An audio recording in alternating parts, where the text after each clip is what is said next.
ముందుగా మనందరి తండ్రి అయిన దేవునికి మరి కుమారుడైన యేసుక్రీస్తు వారి ద్వారా మరి కృతజ్ఞతాస్తుతులు చెల్లించుకుంటూ మరి వేదికను అలంకరించిన పెద్దలు, నా తోటి జత పనివారు, సేవకులు శ్రీనన్నయ్య, అలాగే మిగతా సేవకులు, చేరవచ్చిన ప్రియులైన మీ అందరికీ, అలాగే ముఖ్యంగా ఈరోజు సన్నిబాబు మరి తను జన్మ వేడుకలను పురస్కరించుకొని కార్యక్రమాన్ని ఏర్పాటు చేశారు. వారి కుటుంబానికి కూడా మరి సర్వలోకనాథుడు యేసుక్రీస్తు వారి పుణ్యనామమున అందరికీ శుభాభివందనాలు తెలియపరుస్తున్నానండి. ఈరోజు ప్రపంచంలో కోటాను కోట్ల మంది ప్రజలు భూమి మీద నివాసాన్ని లేకపోతే జీవితాన్ని కొనసాగిస్తున్నారు. ఈ మనుషులందరి ఆలోచనలు, వారి యొక్క జీవితాలను మనం ఒకసారి తొంగి చూస్తే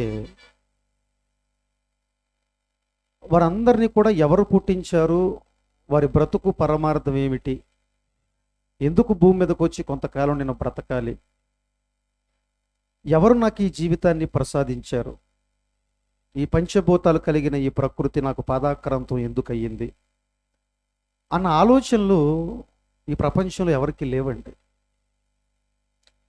కాబట్టి ఈరోజు సభ్య సమాజాన్ని ఒకసారి మనందరం కూడా తొంగి చూస్తే ఎవరికి ఇష్టం వచ్చినట్టు వాడు బ్రతుకుతున్నాడు,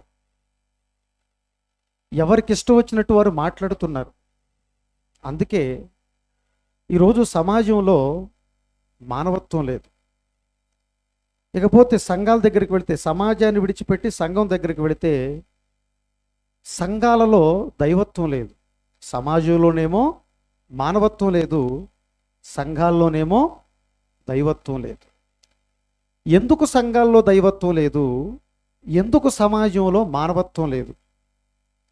దేవుణ్ణి తెలుసుకొని వాళ్ళు ఎలా బ్రతుకుతున్నారో, మమ్మల్ని ఎవరు పుట్టించలేదు, మాకు మేమే పుట్టామని చెప్పుకుని ప్రగల్భాలు పలికి మూర్ఖులుగా బ్రతికే వాళ్ళ జీవితాలు ఎలా ఉన్నాయో, ఈరోజు సంఘాలకు వచ్చి మేము దేవుణ్ణి నమ్ముతున్నాము, దేవుడి కోసం మేము బ్రతుకుతున్నామని చెప్పుకునే వాళ్ళ బ్రతుకులను కూడా మనం ఆవిష్కరిస్తే వాళ్ళ జీవితాలు కూడా మన బాగున్నాయా అని మనం ఆలోచిస్తే ఎక్కడుంది చెప్పండి. అందుకు వీరి కుటుంబాన్ని బట్టి నేను సంతోషిస్తున్నానన్న మాట అని చెప్పాను. ప్రియులారా, ఆలోచించండి. నిజంగా దేవుడే గనక ప్రపంచంలో మనుషులందరినీ కూడా పుట్టిస్తే, ఆ సంగతి ఆయనే పుట్టిస్తున్నాడో లేదో అన్న సంగతి మనం అందరం కూడా ఆలోచిద్దాం. ముందులో పుట్టించాడన్న సంగతి ప్రపంచానికి అర్థమైతే ఈరోజు ప్రపంచంలో ఏ వ్యక్తి కూడా దేవుణ్ణి విడిచిపెట్టేవాడు కాదు, ఏ సందర్భంలో కూడా. ఎందుకు అంత జ్ఞానంలోకి మనుషులు రాలేకపోతున్నారు? తన బ్రతుకు వెనకాలన్న ఆ పరమాత్ముడిని, ఆ సర్వేశ్వరుడిని, ముల్లోకాలను తన దక్షిణ హస్తం చేత పరిపాలిస్తున్న ఆ ఉన్నతమైన మహోన్నతమైన వ్యక్తిని ఎందుకు గుర్తించలేకపోతున్నారంటే, ఒక ఆయన చెబుతాడు, ఎందుకు దేవుడి కార్యక్రమాలు, దేవుడి నిర్ణయాలు మనుషులు ఎరగలేకపోతున్నారు అని మోషే గారు ప్రార్థన చేస్తూ కీర్తనల గ్రంథం 92వ అధ్యాయం 5వ వచనంలో ఒక మాట చెబుతున్నాడు. చూడండి ఒకసారి. కీర్తనల గ్రంథము 92వ అధ్యాయం 5వ వచనంలో ఏం మాట్లాడుతున్నాడండి? దేవా యెహోవా, నీ కార్యములు ఏమన్నాడండి? ఎంత దొడ్డవి అన్నాడు. అనగా నీ కార్యములు ఎంత గొప్పవి కన్న తండ్రి అన్నాడు. నిజంగా మనుషులు కనుక ఒక్కసారి తాను భూమి మీద బ్రతుకుతున్న తన బిజీ లైఫ్ను పక్కన పెట్టి ఒక్కసారి తనను చూసి తన గురించి తాను ఆలోచిస్తే,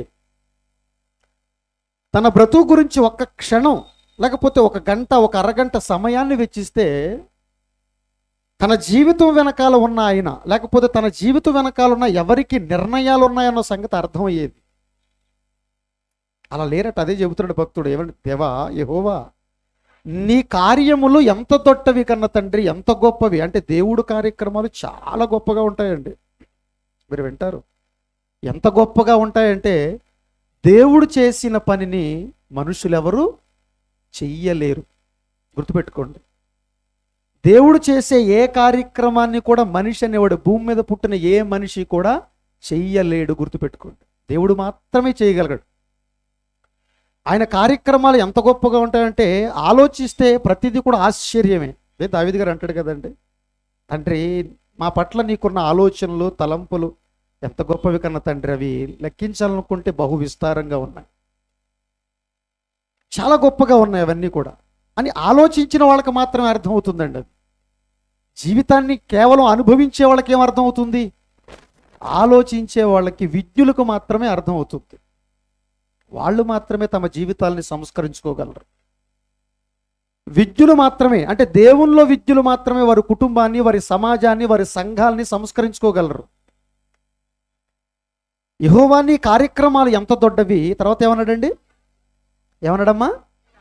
నీ ఆలోచనలు అతి గంభీరములు అన్నాడు. చూడండి, నీ ఆలోచనలు చాలా గంభీరంగా ఉన్నాయి తండ్రి అన్నాడు. తర్వాత పశుప్రాయులు వాటిని గ్రహించరట.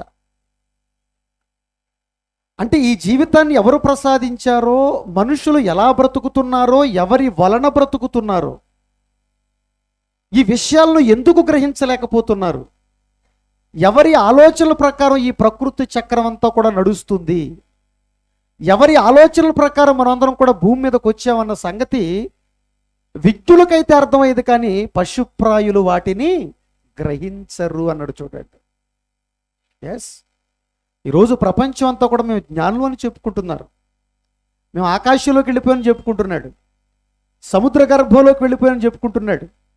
మేము చాలా సాధించాం, మేము సాధించలేనిదంటూ ఏదీ లేదు, ఇక దేవుడితో మాకు పని లేదు, ఇక దేవుడు పని సరి అని మాట్లాడేవాడు మూర్ఖులు కొంతమంది. అయితే ఇక ఎవడికి నచ్చినట్టు వాడు బ్రతికి దేవుడిని విడిచిపెట్టేవాళ్ళు ఇక కోకోలలో ప్రపంచంలో. అర్థమవుతుందండి? కానీ చెబుతున్నాండి, ఈ అంశం విన్న తర్వాత అసలు మనవెంత, మన బ్రతుకెంత అన్న సంగతి మనకు అర్థమవుతుంది. అసలు మనిషి ఏం చేయగలరన్న సంగతి మనకు అర్థమవుతుంది.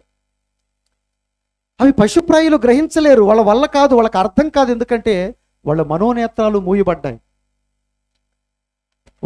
వారు మంచి ఆలోచనలోకి రాలేరు. ఎందుకంటే దేవుణ్ణి ఏనాడో విడిచిపెట్టారు, దేవుణ్ణి ఏనాడో విస్మరించారు, వారి హృదయాల్లో ఏనాడో దేవుడు చెరిగిపోయాడు. కాబట్టి ఈరోజు ప్రపంచం అంతా కూడా ప్రమాదంలో పడిందన్న సంగతి గుర్తుపెట్టుకోవాలి. ప్రపంచం ఈరోజు ప్రమాదంలో ఉంది. ఎందుకు ప్రమాదంలో ఉంది అంటే దానికి రకరకాల కారణాలు చెప్పేవాళ్ళు ఉన్నారు. కానీ గ్రంథం స్పష్టంగా చెబుతుంది ఎందుకు ప్రపంచం ప్రమాదంలో పడింది అని అంటే, మనుషులందరూ కూడా దేవుణ్ణి విడిచిపెట్టారు గనక అంటాడు. వారు దేవుణ్ణి విసర్జించారు గనక వారు నాశనానికి వెళ్ళిపోతానంటాడు. సామెతల గ్రంథం 1వ అధ్యాయం 32వ వచనం. తర్వాత మీరు చదువుకోండి. అలాగే అపోస్తలుడైన పౌలు గారు ఎన్నో పత్రికలు రాసి, ఎన్నో సంఘాలు కట్టి, సంఘాలను, సమాజాన్ని సంస్కరించాలని ఎన్నో వేల కిలోమీటర్ల ప్రయాణం చేసి ఎన్నో ప్రాంతాలను వెలిగించిన మహోన్నతమైన వ్యక్తి. ఆయన ఒక జాగ్రత్త చెబుతూ హెబ్రీలు రాసిన పత్రిక, అపోస్తలుడైన పౌలు గారు హెబ్రీ సంఘానికి రాస్తున్న పత్రిక 3వ అధ్యాయము 12-13 వచనాలు ఏమని మాట్లాడుతున్నాడు చూడండి ఒకసారి. అపోస్తలుడైన పౌలు గారు హెబ్రీ సంఘానికి రాస్తున్న పత్రిక 12వ అధ్యాయము, క్షమించండి 3వ అధ్యాయం 12-13 వచనాలు ఏమని చెబుతున్నాడండి? సహోదరులారా, సహోదరులారా జాగ్రత్తగా వినండి. ఈరోజు సమాజంలో చాలా జాగ్రత్తలు చెబుతారు, జాగ్రత్తలు చెప్పేవాళ్ళు చాలా మంది ఉన్నారు. వాళ్ళు చెప్పే జాగ్రత్తలకి, ఇక్కడ దైవజనుడు చెప్పే జాగ్రత్తలకి ఎంత వ్యత్యాసం ఉందో మీరందరూ కూడా జాగ్రత్తగా ఆలోచించాలి.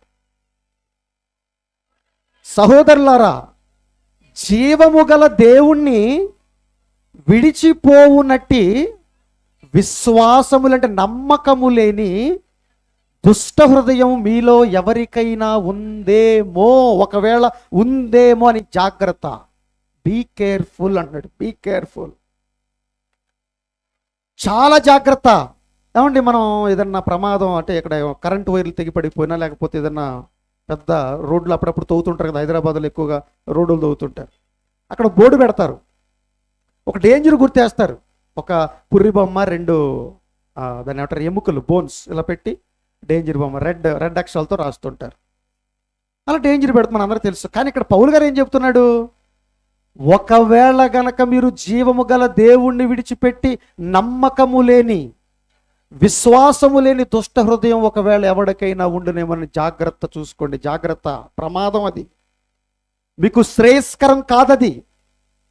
దేవుణ్ణి విడిచిపెట్టడం కానీ, దేవుని మాట మీద నమ్మకం పెట్టలేని దౌర్భాగ్యమైన పరిస్థితిలో మీరు ఉన్నారేమో అని జాగ్రత్త చెబుతున్నాడు. చెప్పి తర్వాత కింద మాటలు ఏం చెబుతున్నాడు? నేడు మీరు ఆయన శబ్దము విని, దేవుడి శబ్దం అంటే ఆయన శబ్దం అంటే మనం విన్నామా? ఎవ్వరును ఎప్పుడును ఆయన శబ్దమును కానీ ఆయన స్వరాన్ని కానీ ఆయన కానీ ఎవరు చూడలేదని ఎవరు చెప్పారండి? సాక్షాత్తు యేసుక్రీస్తు వారు చెప్పాడు. మరి అక్కడ నేడు ఆయన శబ్దం వినంటే దేని గురించి మాట్లాడుతున్నాడు? ఆయన వాక్యం, ఆయన మాట. నేడు మీరు ఆయన మాట వినిన ఎడల కోపం పుట్టించిన, జాగ్రత్తగా వినాలి ఈ సందర్భాన్ని, మీరు చాలా చాలా జాగ్రత్తగా వినాలండి. ఏమంటే దేవుని మాటలో ఒక అన్యుడు వినమాట వింటాడా? దేవుడు తెలియని ప్రజలు దేవుడి మాట వినమాట వింటారా? మరి దేవుని మాటలు వినేవాళ్ళు ఎవరండి? గట్టిగా చెప్పండి. దేవుని మాటలు వినేవాళ్ళు ఎవరండి? మనమే కదండి. వచ్చి కూర్చుంటాం, అమాయకంగా వచ్చి కూర్చుంటాం. మేము ఏది చెప్తే అది వింటారు మీరు కదండి, దేవుడి మాట కాబట్టి. అంటే ఇప్పుడు ఇది ఎవరి గురించిన సందర్భం? మన గురించే, బయట వాళ్ళ గురించి కాదు, అంతే కదండి. ఈ సందర్భం మన గురించే. అందుకే ఎవరు మాట్లాడుతున్నారు? మళ్ళీ చూడండి ఆ మాట. నేడు మీరు ఆయన శబ్దము వినిన నాట నుంచి. ఏమండి, ఎప్పటి నుంచి మీరు ఆయన వాక్యం వింటున్నారు? మీరు ఎప్పటి నుంచి ఆయన వాక్యం వింటున్నారు చెప్పండి. ఇప్పుడు శ్రీను గారు ఉన్నారు, ప్రతి వారం మీకు క్లాసులు చెబుతారు, ఆరాధనలు నడిపిస్తారు. అలాగే అనేక మంది దైవజనులు వచ్చి ఉంటారు, మీకు అనేకమైన పాఠాలు మీకు చెప్పుంటారు, అనేకమైన సభల్లో మీరు వినుంటారు. ఎన్నో సంవత్సరాలకి ఈ మాటలు మనం వింటున్నాం. మేము చెబుతున్నాం, మీరు వింటున్నారు. మేము చెబుతున్నాం, మీరు వింటున్నారు. పౌలు గారు చెబుతున్న మాటను ఇప్పుడు జాగ్రత్తగా ఆలోచించండి. వినిన ఎడల కోపం పుట్టించినప్పటి వలె మీ హృదయములను కఠినపరుచుకోకండి. అంటే విన్న మాటను కేవలం విని వెళ్ళిపోతున్నారేమో మీరు. వాటిని హృదయంలోకి మీరు ఆకళింప చేసుకోలేకపోతున్నారేమో మీరు. చెప్పేవాళ్ళు ఉన్నారు, వినేవాళ్ళు ఉన్నారు, కానీ దేవుడి యొక్క ఆవేదన ఆనాటి నుంచి ఈనాటి వరకు బ్రతికేవాళ్ళు లేరనే కదండి. అంతే కదా. ఎన్ని మాటలు వింటే ఏం లాభం? ఎన్ని ప్రసంగాలు చెబితే ఏం లాభం అని చెప్పండి. ఇప్పుడు బ్రతకకుండా ఎన్ని ప్రసంగాలు చెబితే ఏం లాభం చెప్పండి. అంతే కదండి. నా ప్రవర్తన బాగాలేదు, లేకపోతే చెప్పే మీకు శ్రీను గారి ప్రవర్తన బాగాలేదు అని చెప్పేది ఏమైనా అంటారు మీరు? ఇక లేకపోతే మా బ్రతుకులు ఏమైనా ఫలింపు ఉంటుందా? ఉండదు కదా. కాబట్టి చెప్పేవాళ్ళు కానివ్వండి, విశ్వాసులైన వినే మీరు కానివ్వండి, వీటన్నిటికంటే ముఖ్యంగా చెప్పటం ముఖ్యమే, వినటం ముఖ్యమే. అంతకంటే పాటించటం చాలా ముఖ్యం, బ్రతకటం చాలా ముఖ్యం. అదే దేవుడికి లేరంటే. దేవుడు కొదువైంది అదే. ఒకవేళ అలా ఉంటే దేవుడికి ఏమొస్తుందట?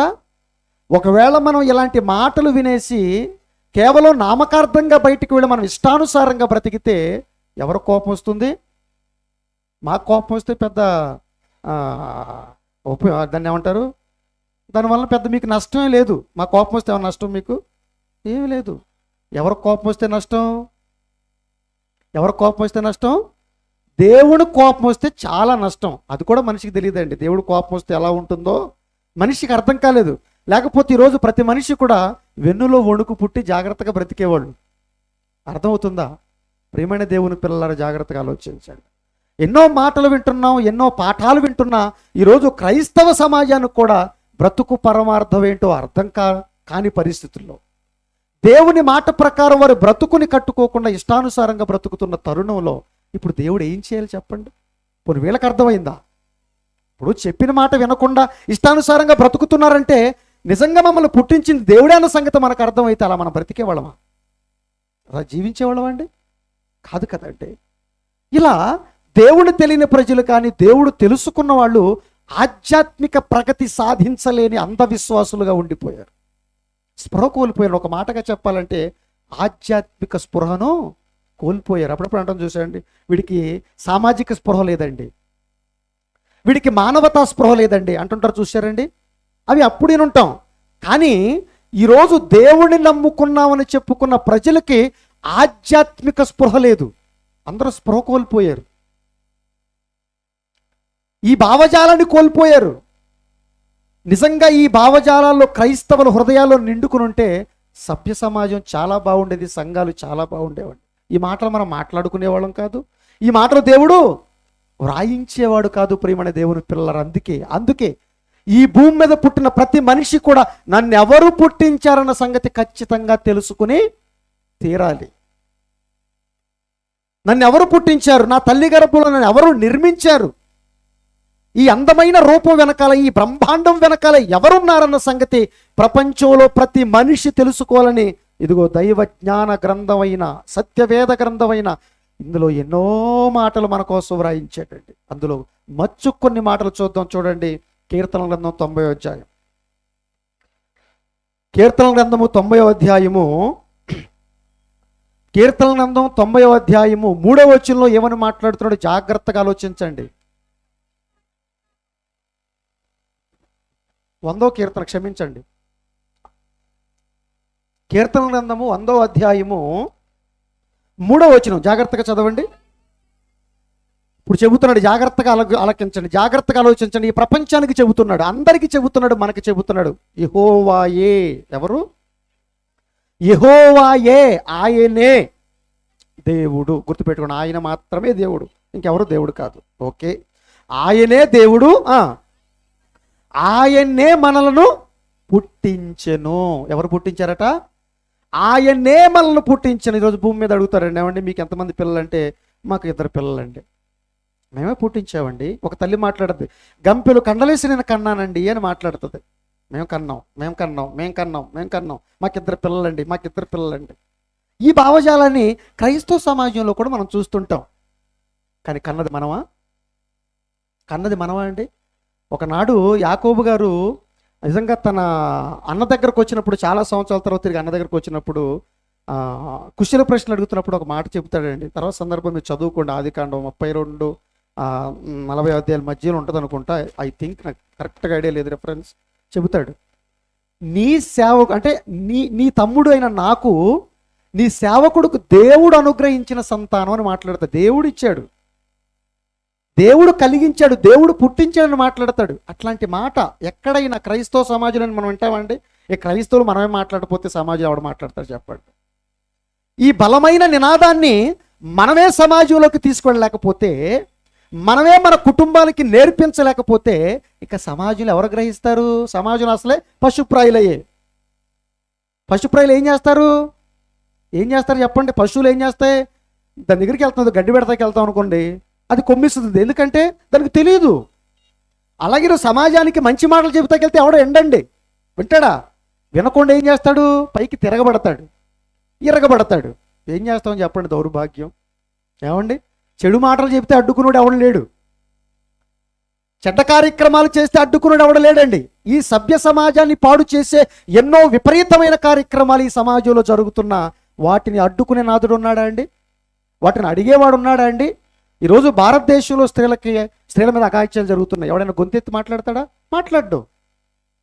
ఈరోజు మన భారతదేశంలో మద్యం ఏరులై పారుతుంది, దానివల్ల ఎన్నో కుటుంబాలు రోడ్డుకి ఎక్కుతున్నాయి. దాని మీద నడుం కట్టి పోరాడేవాడు ఉన్నాడా? పోరాడు. అలాంటి వాటికి చేయి కలిపి నడుం కట్టి ముందుకు వచ్చేవాడు ఉన్నాడా? లేడు, రాడు. కానీ ఒక దేవుడు మాట చెప్పడానికి సమాజంలోకి వచ్చేవాడికి, బాబోయ్ నువ్వు మాకు చెప్పొద్దు, ఇక్కడి నుంచి వెళ్ళిపోయే. ఏమైంది? చెవులో శేషం పోసినట్టుందంట మంచి మాట. ఎలా ఉందండి? సత్యానికి చెవినిచ్చే సమాజం కాదు కదండి ఇదంతా. సత్యానికి చెవినిచ్చే వాళ్ళ గురించి క్రైస్తవులకే అర్థం కాదు. సత్యం చెబుతావండి, మీరు అబద్ధాలు ఉన్నారని చెబితే వీళ్ళ అల్లవయ్య మాకు చెప్పేదేంటి? నువ్వు సత్యం చెబుతాడంటే ఏదో, నిజం చెబితే ఎవడెక్కించుకుంటాడు చెప్పండి? యథార్థవాది లోక విరోధి. ఎస్, నిజమండి. సత్యాన్ని స్వీకరించేవాళ్ళు, సత్యం ప్రకారం బ్రతికేవాళ్ళు, సత్యం యొక్క భావజాలం ఈ ప్రపంచంలో పట్టించుకునే నాదుడు లేడండి. ఇక సత్యం నిజానికే విలువ లేనప్పుడు ఆ నిజానికి ఆద్యుడైన దేవుడికి, ఏమండి, ఆ నిజానికి ఆద్యుడైన ఆ విధాతకు విలువ ఉంటుందా ఈ ప్రపంచంలో? లేదండి, విలువ లేదు. ప్రియమైన దేవుని పిల్లలారా, పట్టించుకోవట్లేదు, పట్టించుకున్నవాడు లేడు. అందుకే అంత గట్టి నినాదాన్ని చెబుతున్నాడు చూడండి ఆయన. ఈ భావజాలం మనకు తెలియాలి ముందు. ఎస్, దేవుడు మాకిచ్చిన బిడ్డ, దేవుని బిడ్డ. మన పిల్లలకి అదే నేర్పించాలి చిన్నప్పటి నుంచి. ఒరే, నువ్వు మా బిడ్డవు కాదు. ఎవరి బిడ్డవు? నువ్వు దేవుని బిడ్డవు. నిన్ను పుట్టించింది దేవుడు, నిన్ను కాదు అసలు మమ్మల్ని పుట్టించింది కూడా దేవుడే అన్న సంగతి ఉగ్గుపాలతో మనం పిల్లలకి నేర్పించాలి. అప్పుడే ఒక మెరుగైన సమాజాన్ని మనం చూడగలం. గుర్తుపెట్టుకోండి, మాట్లాడితే దేవుడు, మాటకి చివరి దేవుడు ఉండి. దేవుడు దేవుడు దేవుడు దేవుడు. మీ కుటుంబాల్లో ఇటువంటి వాతావరణాన్ని నింపండి. ఇటువంటి అట్మాస్ఫియర్ మన కుటుంబాలు, మన ఫ్యామిలీస్లో రావాలి. ఇట్లాంటి భావజాలం బలంగా ప్రతి హృదయంలోకి వెళ్ళాలి. అప్పుడే కదా దేవుడు అంటే ఏంటో ఈ సమాజానికి తెలుస్తుంది. వాడు వెళ్తాడు బయటికి, రేపొద్దున బయటికి వెళతాడు. మూర్ఖులు నోరు మూయించడానికి బయటికి వెళ్ళాలంటే నువ్వు చిన్నప్పటి నుంచి ఏం చేయాలి? ఇదే చెప్పాలి. అందుకే అక్కడ ఏం చెబుతున్నాడు? ఆయనే మనల్ని పుట్టించను, ఆయనే మనల్ని పుట్టించనంటే ఒకవేళ కాదంటావా నువ్వు? ఈ ప్రపంచంలో ఏ మూర్ఖుడైనా నన్ను దేవుడు పుట్టించలేదు, నన్ను దేవుడు కలిగించట్లేదని ఎవడైనా మాట్లాడతాడా? అయితే ఫుట్నోట్లో ఒక మాట చెప్పాడు చూడండి. అక్కడ ఫుట్నోట్లో ఒక మాట చెప్పాడు చూడండి. ఒకవేళ ఎవడైనా నేను పుట్టించలేదు, ఇవి నా గొప్ప కార్యక్రమాలు కావు అని ఎవడైనా మాట్లాడితే, ఎవడైనా నోరు పారేసుకుంటే వెళ్ళండి రా, చెప్పండి రా, నా తరపున మాట్లాడండి అన్నాడు దేవుడు. ఫుట్నోట్లు ఏమని మాట్లాడుతున్నాడు? మనల్ని మనమే. ఒకవేళ నేను పుట్టించట్లేదు, నేను చెబుతున్నాను, నేనే పుట్టించాను, నేను చెబుతున్నాను. ఒకవేళ కాదని నువ్వు అంటే, కాదు ఇది మా రెక్కల కష్టం, మా జ్ఞానం అని నువ్వు అంటావా? అయితే ఇప్పుడు దేవుడు ఈ ప్రపంచానికి విసురుతున్న ప్రశ్న, ఈ సమాజాన్ని నెగ్గదీసి అడుగుతున్న మాట, ఈ ప్రపంచంలో ఎవడైనా సామాన్యుడి నుంచి సామంతుల వరకు, పామరుల నుంచి పండితుల వరకు, ఎవడినైనా సామాన్యుల నుంచి శాస్త్రవేత్త వరకు, ఇదిగో దేవుడు అడిగి ఈ ప్రశ్నకి ఎవడైనా సమాధానం చెప్పగలడా? ఒకవేళ మిమ్మల్ని మీరే ఏమన్నాడండి అక్కడ? మిమ్మల్ని మీరు సృజించుకోలేదు కదా, మిమ్మల్ని మీరు సృజించుకున్నారా? ఎదుగుతున్న కడుపును చూసి తల్లి ఏమంటే ఎప్పుడైనా కడుపులో చేతులు పెట్టి అవయవాలను తయారు చేసిన తల్లి లేదు. లోపట ఏం జరుగుతుందో మనకు తెలియదు కదంటే. ఇప్పుడు తండ్రి ఆపరేషన్ థియేటర్లోకి ఆవిడ పంపించి బయట అటు ఇటు టెన్షన్గా తిరుగుతాడు తప్ప అంతకు మించి ఏం చేయగలడు చెప్పండి? ఎందుకమ్మా టెన్షన్ అంటే, ఏమన్నా ఆడబిడ్డ పుడుద్దో మగబిడ్డ పుడుద్దో? ఏ నాన్న ఆడబిడ్డ పుడితే ఏంటి, మగబిడ్డ పుడితే ఏంటి? రోగం కదండి, రోగం. మనలో కూడా రోగం వచ్చింది. ఏం చేస్తామని చెప్పండి? పైత్యం. ఏమొచ్చింది? పైత్యం వచ్చి మగబిడ్డ పుడుతుందో ఆడబిడ్డ పుడుతుందో ఏం రోగం రా, నీ కార్యక్రమం కాదు కదా అది. ఆరి దౌర్భాగ్యుడు ఎలా మారిపోయాడు చూడండి, ఎలా మారిపోయారో చూడండి. పోనీ డాక్టర్ దగ్గరికి వెళ్ళావు, ఏమంటే సేఫ్గా ఉండాలి కదా బిడ్డ, డాక్టర్ దగ్గరికి వెళ్ళారు. ఇంతకుముందు ఇవేమి లేవు, ఇవాళ అన్ని బోల్డ్ హాస్పిటల్లో, ప్రసూతి హాస్పిటల్ ఎన్ని హాస్పిటల్ వచ్చినాయండి. గవర్నమెంట్ హాస్పిటల్ అయితే ప్రసూతి ఒక వింగ్, పెద్ద వింగ్, ఎందుకంటే జాగ్రత్త. పోనీ వాళ్ళు ఏమైనా చేశారా? అమ్మ ఈ గోలీ మింగు జాగ్రత్తగా ఉండు. అంతకు మించి మేమేం చేయగలం తల్లి? ఆపరేషన్ చేసేటప్పుడు లోపల తీసుకెళ్తాం, బాబు దేవుడికి దండం పెట్టుకో, మా ప్రయత్నం మేము చేస్తాం, అంత క్షేమం జరిగితే ఓకే. ఇప్పుడు డాక్టర్ ఏం చేయగలడా? ఏం చేయలేడు. అంటే ఎవరేం చేయలేరా? ఎవరేం చేయలేరు, అంతే కదండి. నిజంగానండి ఆ తల్లి గర్భంలో జరుగుతున్న కార్యక్రమాన్ని గురించి శాస్త్రవేత్తలు సైతం విస్తుపోయిన సందర్భాలు ఎన్నో. చిన్న నలుసు, మన ప్రస్థానం ఏంటో తెలుసండి? మన ప్రస్థానం చిన్న నలుసుగా ప్రారంభమయ్యి రక్తపు మాంసపు ముద్దగా మారి మనం అందరూ కూడా బ్రహ్మాండంగా మారి ఈ భూమి మీదకి వచ్చాం తెలుసా? ఈ బ్రహ్మాండం వెనకాల ఉన్న ఆ విధాత ఎవరు? మనుషులా? నువ్వా? చెప్పు. వేళ్ళు ఉన్నాయి, నువ్వు తయారు చేసావా? లేదు. పోను నువ్వు తయారు చేయగలంటే ఒక గోరు తయారు చేయగలవు, ఒక గోరు. పోను వెంట్రుక, వెంట్రు దాకా ఎందుకు తెలిపైపోయింది, నలుపు చేయగలరా? ఏం చేయగలరండి మనిషి అసలు? నేను అడుగుతున్న ప్రశ్న. మాకు దేవుడు అవసరం లేదు, మమ్మల్ని దేవుడు పుట్టించలేదని మాట్లాడుతున్నారు కదా. ఇప్పుడు మేము జ్ఞానంలోనే మాట్లాడుతున్నారు కదా. ఈ ప్రపంచానికి దేవుడు అడుగుతున్నాడు, నువ్వు వెంట్రుకను తయారు చేయగలవా? లేదు. పోనీ మానవ దేహాన్ని పక్కన పెట్టండి, ఒక ఇసుకరేణం తయారు చేయగలవా? పోనీ ఆకుని, పోనీ నీటి పొట్టుని, పోనీ ఈ సృష్టిలో ఏదైనా ఏమీ లేదు. మరి ఏం చేసావు నువ్వు? మరి జ్ఞానం అని చెప్పుకుంటున్నావు, ఏమీ చేయలేదు. ఊరకే పేరు గొప్ప, ఊరి దెబ్బ. మనిషి పరిస్థితి ఇదేనండి, తెలుసా మీకు? పేరు గొప్ప, మేము గొప్పవాళ్ళం, మేము సాధించలేదంటే ఏమీ లేదు. ఏమి సాధించావు? ఒక చెయ్యి పోయింది, చెయ్యి పెట్టుకోగలవా? మరి ఏం సాధించావు నువ్వు? నీళ్ళు లేవు, లేదా ఋతుపవనం మన జూన్ నెల అండి, ప్రత్యక్ష ఉదాహరణ, ఎగ్జాంపుల్ మాట్లాడు, పర్ఫెక్ట్ ఎగ్జాంపుల్. ఋతుపవనాలు ఎప్పుడు రావాలి? ఋతుపవనాలు మనకి ఋతుపవనాలు ఎప్పుడు రావాలండి? జూన్ మొదటి వారంలో మనందరికీ నైరుతి ఋతుపవనాలు వస్తేనే మనకు వర్షాలు వస్తాయి, రైతులు పంటలు పెట్టుకుంటారు, పిల్లలు కూడా స్కూల్స్కి 2వ వారం నుంచి వెళతారు. మొన్న కరెక్ట్ టైంకి వచ్చాయండి? కరెక్ట్ టైంకి వచ్చాయండి? ఎందుకు రాలేదండి? ఎందుకు రాలేదండి? మరి మనుషుల మీద చాలా జ్ఞానులు అంటున్నారు కదా, ఋతుపవనాలు తీసుకురావచ్చుగా. ఏంటి తీసుకొచ్చేది? ఏంటి తీసుకొచ్చేది? ఎదురు చూడవలసింది ఋతుపవనాల కోసం కాదు. ఎవరి కోసం ఎదురు చూడాలి మానవ సమాజం? ఋతుపవనాలను సృష్టించిన దేవుడు కోసం ఎదురు చూస్తుంటే అవి కరెక్ట్ సకాలంలో వచ్చేయేమో. అంత అర్థం కాదు కదా, అంత అర్థం కాదు కదండి మనిషికి. ఇలా ఆలోచించుకుంటూ పోతే ప్రియమైన దేవుని పిల్లలారా, ఇవాళ యాక్సిడెంట్లు అయిపోతే రక్తం కావాలి. రక్తం కావాలంటే ఎవరి దగ్గర తీసుకురావాలి? మళ్ళీ మనిషి నుంచే తీసుకోవాలి. ఏమంటే రక్తం తయారు చేసే కర్మాగారం, మేము అభివృద్ధి చెందిన దేశం మాది అమెరికా అండి, మాది ఇజ్రాయెల్ అంటే అక్కడ ఏమైనా కర్మాగారాలు ఉన్నాయి? పోనీ అక్కడ కూడా ఏమి లేవు. పోనీ హైదరాబాద్లో ఉన్నాయండి? మన కేసీఆర్ గారు, కేటీఆర్ గారు అబ్బో హైదరాబాద్ మామూలుగా లేదు, మన భారతదేశానికి రాజధాని చేసేవచ్చు, హైదరాబాద్ను ఒక్కసారి చూడండి, మామూలుగా మేడలు మిద్దులు ఉన్నాయి, అన్నీ ఉన్నాయని మాట్లాడుతున్నారు. మీ హైదరాబాదులో ఏమండి ఒక వెంట్రుకను తయారు చేసే కర్మాగారం ఏమైనా ఉందా అండి? లేదండి. ఎందుకంటే దేవుడు చెప్పాడు కదండి, ఏమనండి? ఒరే ఇది నీ వల్ల కాదురా, ఇది ఎవరి పని? నా పని, నా పని. అంత జ్ఞానం మనిషికి ఉందా? అంత జ్ఞానం మనిషికి ఉందా? లేదు. అందుకే మాట్లాడుతున్నాడు, నేనే మిమ్మల్ని పుట్టించాను, ఒకవేళ మీరు మిమ్మల్ని కలిగించారనుకుంటే ఏమైనా మీరు చెయ్యగలరా అని అడుగుతున్నాడు. నిజంగా ఈ రూపం వెనకాల, ఈ అద్భుతమైన రూపం వెనకాల చూస్తుంటే ఎంత ఆశ్చర్యం అండి. ఒక కణం 2, 2, 4, 4, 8, 8, 16, 16, 32, 32, 64, 64, 128. ఏంటి ఇలా కణాలుగా విభజింపబడి కొన్ని వేళ్లుగా, కొన్ని జుట్టుగా, కొన్ని ముక్కుగా, కొన్ని పళ్ళుగా ఎలా మారుతున్నాయి ఇవన్నీ కూడా? ఏంటి కార్యక్రమం?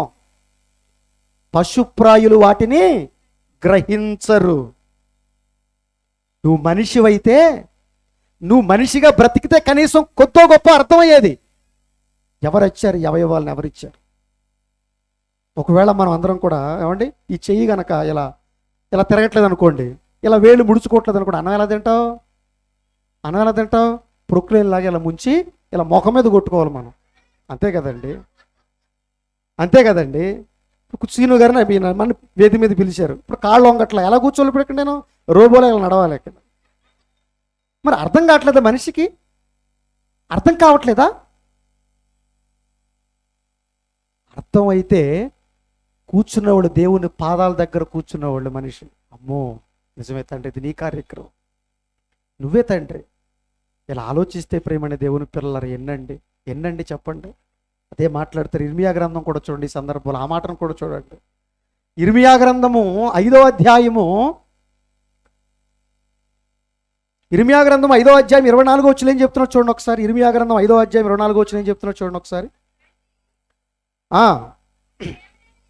వారు రండి, వారు రండి మనుషుల గురించి మాట్లాడుతున్నాడు. ఆనాడు ఇశ్రాయేలు సమాజం, యూదా సమాజం గురించి మాట్లాడుతున్నాడు. ఈనాడు మనమందరం కూడా జాగ్రత్తగా ఆలోచించాలి. వారు రండి, మన దేవుడైన యెహోవా, మన దేవుడైన యెహోవా యందు భయభక్తులు కలిగి యుందుము రండి అని ఎవరైనా అంటారా అండి? అంటారా? రండి ఫలానా ఫంక్షన్ చేసుకుందాం, రండి ఫలానా చోటుకు వెళ్ళి విపరీతమైన కార్యక్రమాలు చేద్దాం అని అనేటోళ్లే కానీ రండి మన దేవుడైన యెహోవాకు భయభక్తులు కలిగి యుందుము అని ఎందుకు అంటలేదు? పుట్టించిన వాడిని వదిలేశారు గనక.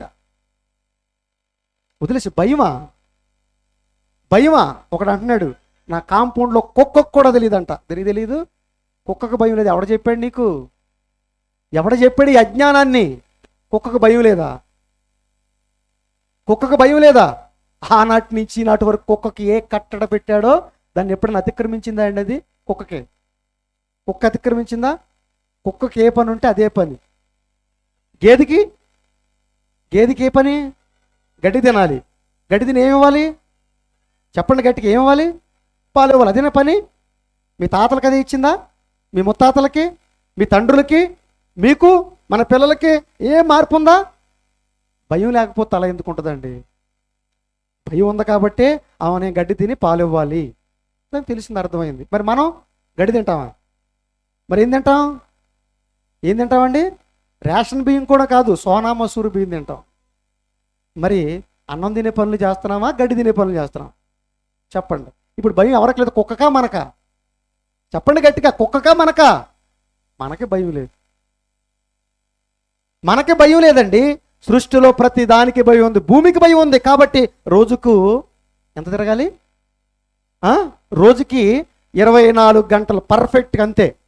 ఏమైనా తేడా ఉందా? రోజుకి ఎన్ని గంటలు? 24 గంటలు అలా తిరగాలి, అంతే. గంటకు 111,600 కిలోమీటర్ల వేగంతో తిరగాలి, అంతే. That's it. ఏమైనా మార్పు ఉందా? ఆనాటి ఇచ్చినోడికి ఏం మార్పు లేదు. మార్పు ఉందా? మార్పు లేదు. సూర్యుడు ఉదయాన్ని ఎక్కడ ఉదయించాలి? తూర్పును ఉదయించాలి. చివరికి సాయంత్రానికి పడమట. ఏమైనా తేడా ఉందా?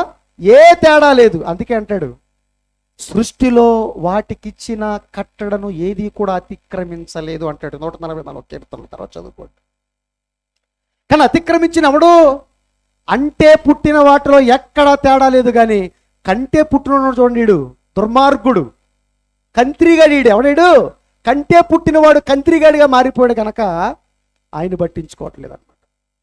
అవన్నీ పట్టించుకుంటున్నాయి, సృష్టి అంతా పట్టించుకుంటుంది దేవుణ్ణి. కానీ పట్టించుకున్నాడు ఎవరు? మనిషి మాత్రమే పట్టించుకోవడం. అందుకే వారు రండి మన దేవుని యందు భయభక్తులు కలిగి ఉందము. భయభక్తులు కలిగి ఉందము. భయం ఉందా? భక్తి ఉందా మనిషికి? ఈరోజు మనిషికి భయము భక్తి ఉంటే ఎందుకు పాపం జరుగుతుంది చెప్పండి? నన్ను కలిగించిన దేవుడున్నాడు, నన్ను పుట్టించిన దేవుడున్నాడు, నా తల్లి గర్భంలో ఈ నిర్మాణాన్ని ఏర్పాటు చేశాడు.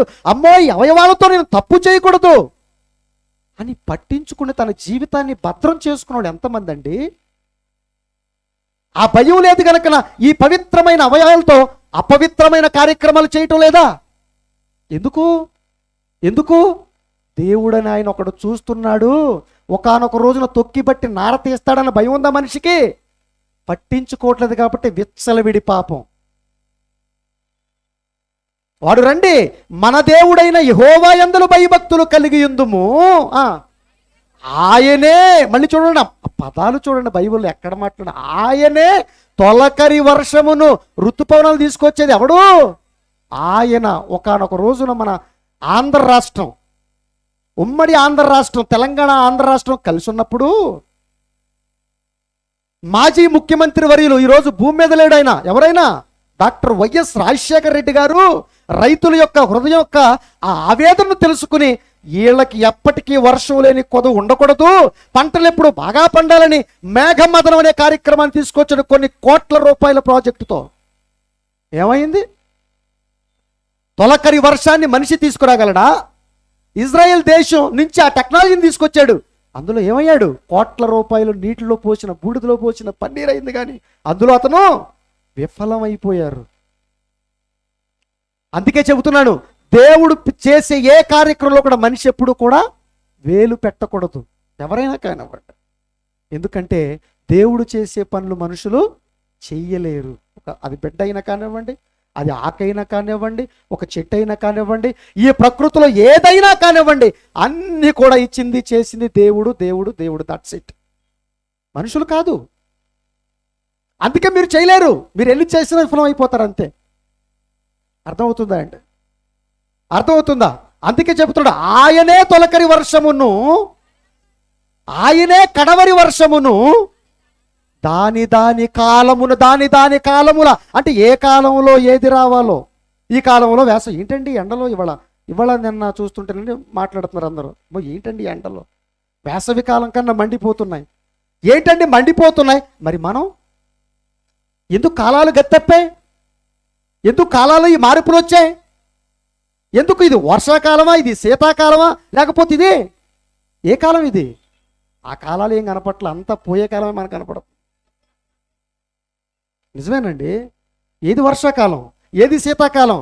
వర్షం పడాలంటే, మన గండం గడిచిపోవాలంటే వాయుగుండం పడితేనే మనకు వర్షం. తెలుసా మీకు? తెలుసా? వాయుగుండం పడితేనే మనకు వర్షం. వాయుగుండం పడిపోతే వర్షం న్యాచురల్గా పడే సందర్భాలు ఉన్నాయా? లేవు. ఎందుకు? వర్షాన్ని పుట్టించింది ఎవడో ప్రపంచం మర్చిపోయింది గనక. అందుకే గ్రంథకర్త చెబుతున్నాడు, అందుకే దేవుడు ఉద్ఘాటిస్తున్నాడు. ఏమని? ఆయనే తొలకరి వర్షమును, ఆయనే కడవరి వర్షమును, దాని కాలమున. ఏ కాలములో ఏ పంటలు పండాలో, ఏ కాలమున ఏ గ్రహాలు రావాలో, ఏ కాలములో ఏ నక్షత్రాలు రావాలో, ఏ కాలములో ఏ ఋతువులు రావాలో, ఎలా నీ కడుపును నింపాలో, ఎలా నీకు మేలు చేసి నిన్ను సంతోషంగా ఉంచాలో ఇదంతా డిజైన్ చేసింది, ఇదంతా నిర్ణయించింది నేనురా.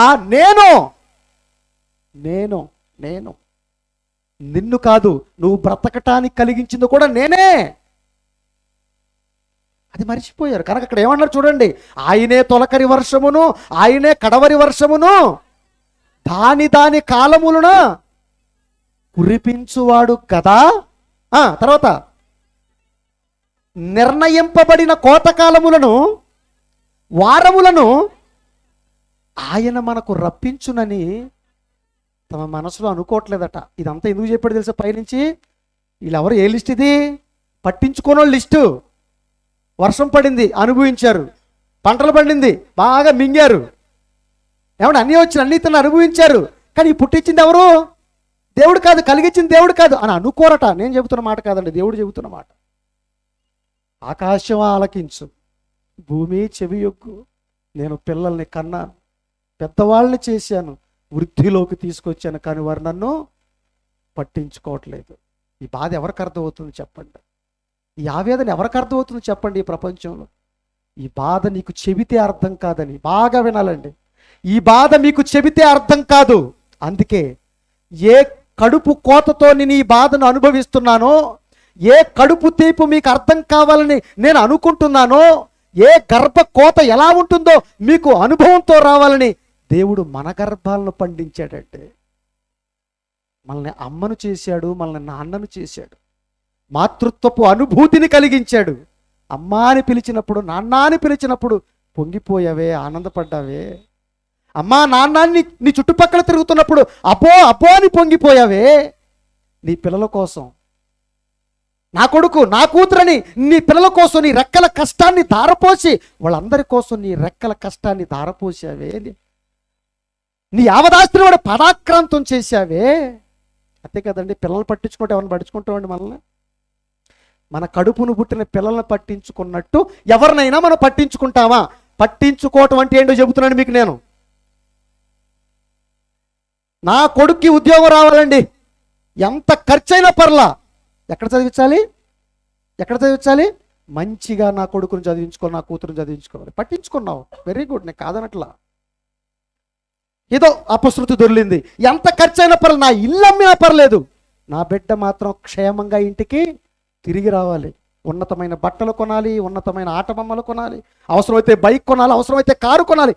పట్టించుకునేవాడు ప్రతి క్షణం తన బిడ్డల భవిష్యత్తు కోసం, వారి జీవితాన్ని ఆర్పుకుని తమ బిడ్డల్ని వెలిగించడానికి అబ్బో ఎన్ని ప్రయత్నాలండి, ఎన్ని ప్రయత్నాలు చేస్తుంటారండి.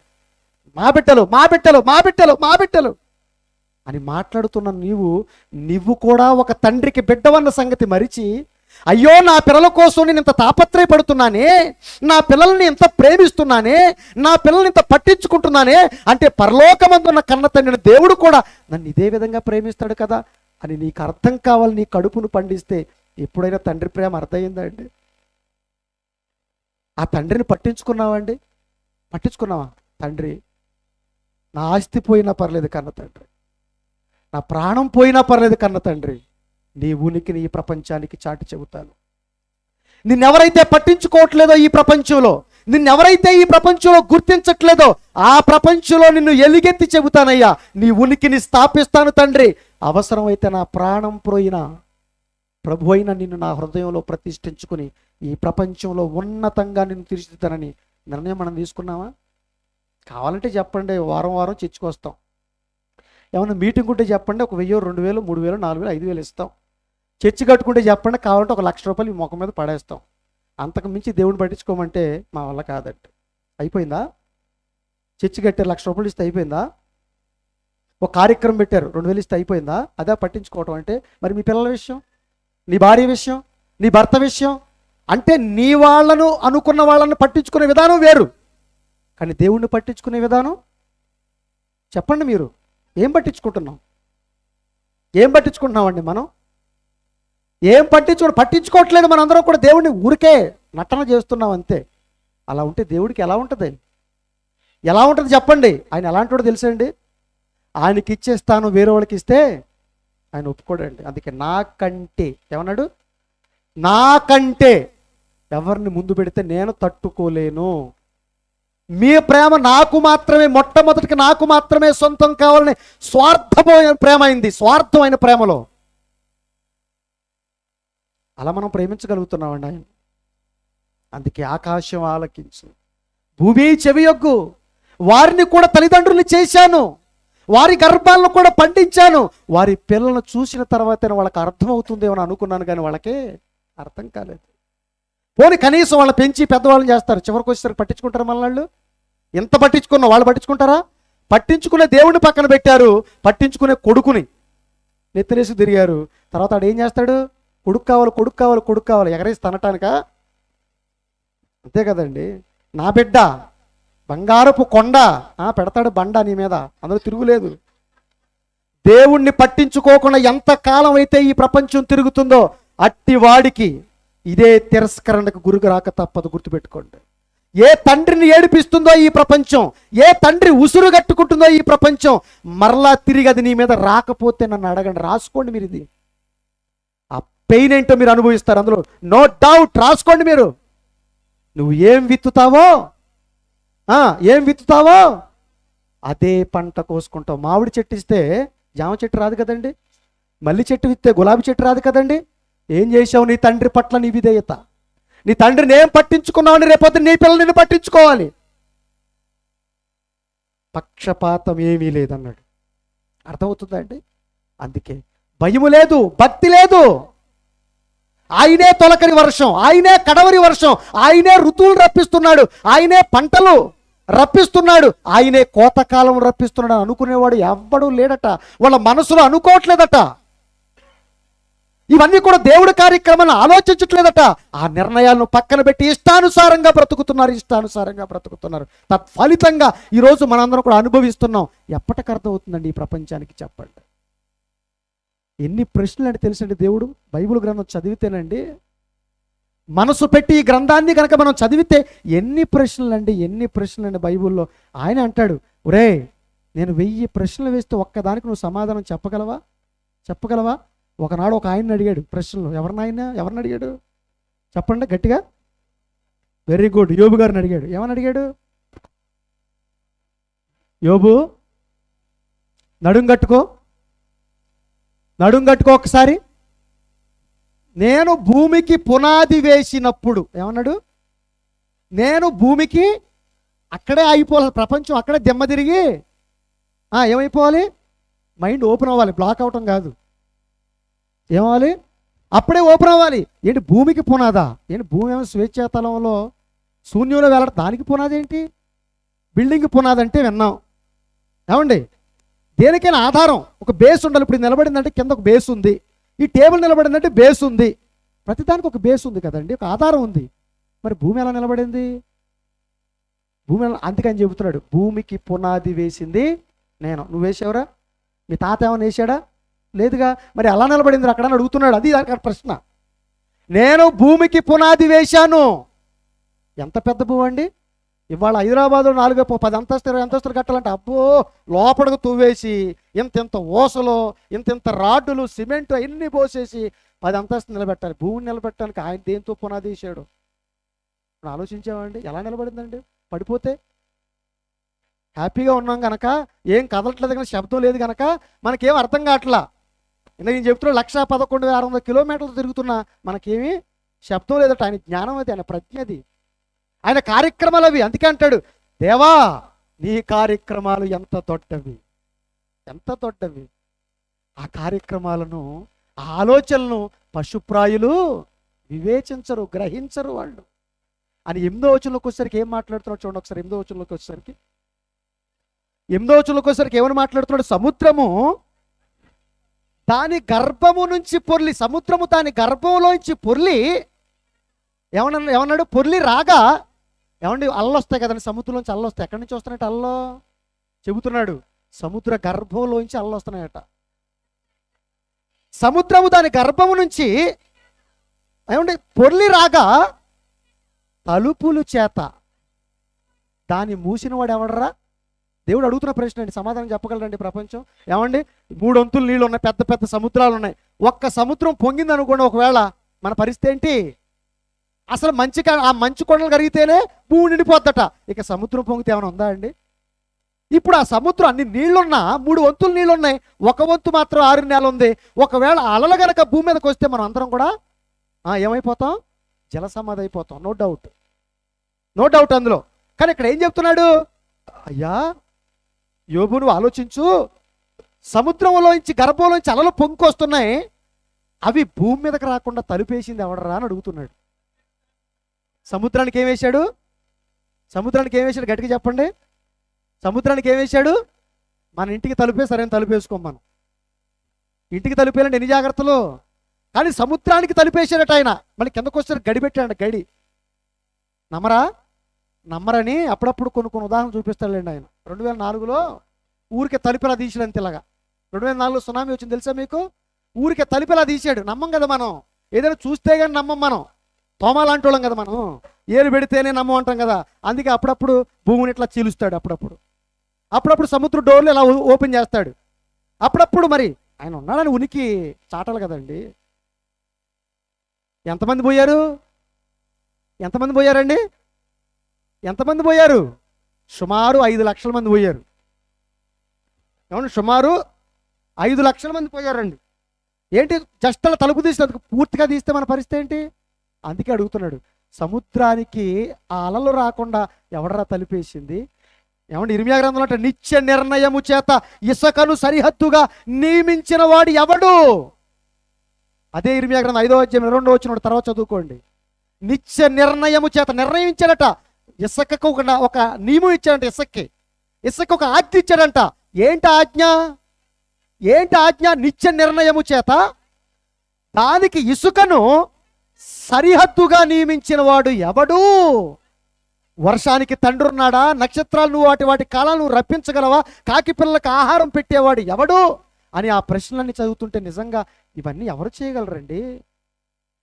ఇవి మనుషులు చేసే కార్యక్రమాలు కదా. ఇలా ఆలోచించుకుంటూ పోతేనండి ఈ భూప్రపంచంలో మనిషి అనేవాడు ఏమీ చేయలేడు. ప్రగల్భాలు మాత్రమే పలుకుతాడు, అన్యాయం మాత్రమే చేయగలడు, అక్రమం మాత్రమే చేయగలడు. కానీ ఇట్లాంటి కార్యక్రమాలు ఏం చేయగలడు చెప్పండి? చేయలేడు. ప్రేమడ దేవుని పిల్లల, అందుకే మాట్లాడుతున్నాడు. అందుకే దేవుడు చెబుతున్నాడు, ఇలా పట్టించుకొని సమాజం అంతా కూడా, భయం లేని ఈ సమాజం అంతా కూడా మమ్మల్ని దేవుడు చూడలేదు, మమ్మల్ని దేవుడు ఏం చేయడని ఎవడికి ఇష్టమైన కార్యక్రమం వాడు చేసుకుంటూ వెళ్ళిపోతున్నాడు కనుక పాపం ఈ రోజున రాజ్యమేలుతుంది. ఎందుకు పాపం జరుగుతుంది? ఎందుకు అన్యాయం జరుగుతుంది? ఎందుకు అక్రమం రాజ్యమేలుతుంది? ఎందుకు స్వార్థమై ఈ రోజున ప్రపంచంలో స్వైర వ్యవహారం చేస్తుందంటే కారణం దేవుణ్ణి పట్టించుకునేవాడు లేడు గనక. ఒకనాడు ఇశ్రాయేలు కోసం దేవుడు ఎన్ని చేశాడు చెప్పండి? ఆనాడున్న ప్రజల కోసం ఎన్ని చేశాడు? ఎన్నో చేశాడు. బండలను బద్దలగొట్టాడు, నీళ్లను రప్పించాడు. రాత్రికి ఏం చేశాడు? అగ్ని స్తంభాలు నిలబెట్టాడు, పగలు మేఘ స్తంభాలు నిలబెట్టాడు.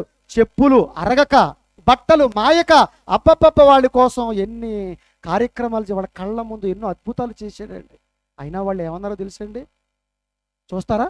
2 సందర్భాలు చూపించి ముగిస్తాను చూడండి ఒకసారి. ఏమండి, ద్వితీయోపదేశకాండం 32వ అధ్యాయం. ద్వితీయోపదేశకాండం 32వ అధ్యాయము. ద్వితీయోపదేశకాండం 32వ అధ్యాయం 15వ వచనం ఏం చెప్తున్నాడు చూడండి ఒకసారి. 15వ వచనం. యెషూరు అంటే ఫుట్ నోట్లు ఏమి ఇచ్చాడండి? ఇశ్రాయేలు. యెషూరు అంటే ఇశ్రాయేలు. క్రొవ్విన వాడై కాలు జాడించాడట. క్రొవ్వినోడు ఏం చేస్తాడు? కాలు జాడించి ఏం చేస్తాడండి?